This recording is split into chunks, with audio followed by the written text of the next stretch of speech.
Hi, hello, வணக்கம். So இந்த வீடியோல நம்ம என்ன பார்க்க போறோம்னா, நம்ம ஒரு லாங்குவேஜ கத்துக்க போறோம்னு வச்சுக்கோங்களேன். ஃபார் எக்ஸாம்பிள் நம்ம பைத்தானோ, ஜாவாவோ கத்துக்க போறோம்னா, நம்மளுக்கு ஸ்டார்ட்டிங்லயே சொல்லுவாங்க. இது வந்து ஒரு high level programming language, low லெவல்ன்னு சொல்லுவாங்க. ஆனா, அதனா என்ன? ஹை லெவல்னா என்ன? லோ லெவல்னா என்ன? அப்படின்னு நம்மளுக்கு யாரும் சொல்லி தர மாட்டாங்க. ஸோ, அதுதான் நான் உங்களுக்கு சொல்லி தர போறேன். ஃபர்ஸ்ட்டு எத்தன டைப் ஆஃப் லாங்குவேஜஸ் இருக்குன்னு பார்த்துக்கலாம். ஸோ, ஃபர்ஸ்ட்டு மெஷின் லெவல் இருக்கு. Next assembly level. Next middle level or high level. So middle லெவலையும் நம்ம வந்து ஹை லெவலா சம்டைம்ஸ் கன்சிடர் பண்ணுவோம். ஸோ அது என்னன்னு நான் ஃபர்ஸ்ட் இப்ப சொல்லிறேன்.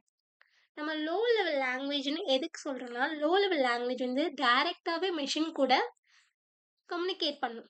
ஃபார் எக்ஸாம்பிள் வந்து மெஷினுக்கு என்ன லாங்குவேஜஸ் தெரியும்? மெஷினுக்கு தெரிஞ்சது 0, 1, 1. ஸோ 0, 1, 1 மூலியமா டைரக்ட்டாவே நம்ம வந்து மெஷினோட கம்யூனிகேட் பண்ணோம்னா, அது low level language. So high level லாங்குவேஜ்னா என்னன்னா, ஹியூமன் ரீடபிளா இருக்கும். ஓகே. மெஷின் வந்து டைரக்ட்டா அண்டர்ஸ்டாண்ட் பண்ணிக்க முடியாது. பட் ஹியூமனால அண்டர்ஸ்டாண்ட் பண்ணிக்க முடியும். ஸோ இதுதான் main difference between low level and high level.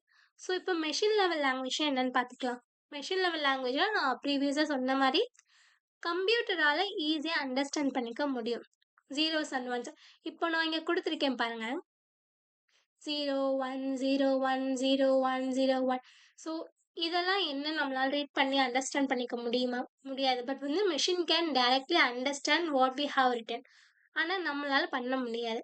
So assembly level லாங்குவேஜ்னா அத விட கொஞ்சம் ஹியூமன் ஸ்டில் நம்ம ரீட் பண்ண முடியும். ஸோ மூவ் ஏ, பின்னா ஏலேருந்து வேல்யூவ பிக்கு மூவ் பண்ண சொல்லியிருக்காங்க. ஆனா இது ஃபுல்லா என்னன்னு நம்மளால அண்டர்ஸ்டாண்ட் பண்ணிக்க முடியுமா? ஜஸ்ட் நம்ம ரீட் பண்றோம். ஸோ இத வந்து அசெம்பிளி லெவல் லாங்குவேஜ்ன்னு சொல்லுவாங்க. இதுவுமே லோ லெவல் லாங்குவேஜஸ்ல வரும். ஸோ இப்ப லோ லெவல் லாங்குவேஜ் என்னென்ன? மெஷின் லெவலும், அசெம்பிளி லெவலும். நெக்ஸ்ட்டு மிடில் லெவல் லாங்குவேஜ் எடுத்துக்கிட்டோம்னா, நம்ம சி புரோகிராமிங்க வந்து மிடில் லெவல் லாங்குவேஜஸ்க்கு நம்ம ஒரு எக்ஸாம்பிளா சொல்லலாம்.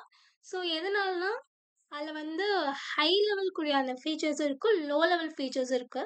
லோ லெவல் ஃபீச்சர்ஸ்ல வந்து பாயிண்டர்ஸ் வந்து டைரக்ட்டாவே மெஷின் கூட கம்யூனிகேட் பண்ணும். ஸோ ஹை லெவல்னா நம்மளுக்கு அங்க ஃபங்ஷன்ஸ் இருக்கா, லூப்ஸ் இருக்கா, அதெல்லாம் ஹை லெவல் புரோகிராமிங்ல வரும்.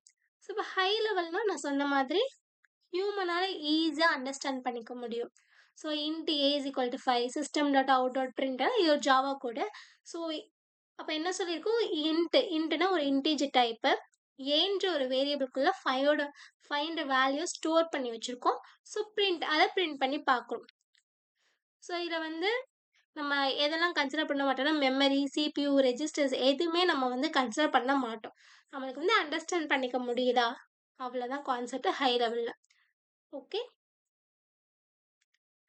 Next okay. இப்போ என்கிட்ட ஒரு மெஷின் கோட் இருக்கு. அது மெஷின் கோட் வந்து டைரக்ட்டாவே என்ன பண்ணிரும், கம்ப்யூட்டர் கூட கம்யூனிகேட் பண்ணிரும். ஆனா என்கிட்ட ஒரு ஹை லெவல் லாங்குவேஜ் இருக்கு. ஃபார் எக்ஸாம்பிள் என்கிட்ட ஜாவா இருக்கு. அந்த ஜாவாவ நான் மெஷின் கூட கம்யூனிகேட் பண்ண வைக்கணும்னா, நான் நடுவுல என்ன பண்ணும், ஒரு டிரான்ஸ்லேட்டர் யூஸ் பண்ணும். டிரான்ஸ்லேட்டர் யூஸ் பண்ணி, அத நான் வந்து மெஷின் கோடா கன்வெர்ட் பண்ணி, என்ன பண்ணணும், மெஷின் கோடா மாத்தி, அதுக்கு அண்டர்ஸ்டாண்ட் பண்ண வைக்கணும். இந்த டிரான்ஸ்லேட்டர் தான் இங்க வந்து ஒரு கம்பைலரா ஆக்ட் ஆகுது. ஒவ்வொரு லாங்குவேஜ்க்கும் ஒவ்வொரு டைப் ஆஃப் கம்பைலர் இருக்கும். நம்ம ஜாவாக்கு என்ன யூஸ் பண்ணுவோம்னா, ஜேவிஎம்ன்ற ஒரு கம்பைலர் யூஸ் பண்ணுவோம். JVM means Java virtual machine. உங்களுக்கு ஏதாச்சும் டவுட் இருந்தா என்கிட்ட காமெண்ட் பண்ணுங்க. If you found this helpful, like the video, subscribe for more videos and comment if you want Java explained from zero. Thank you.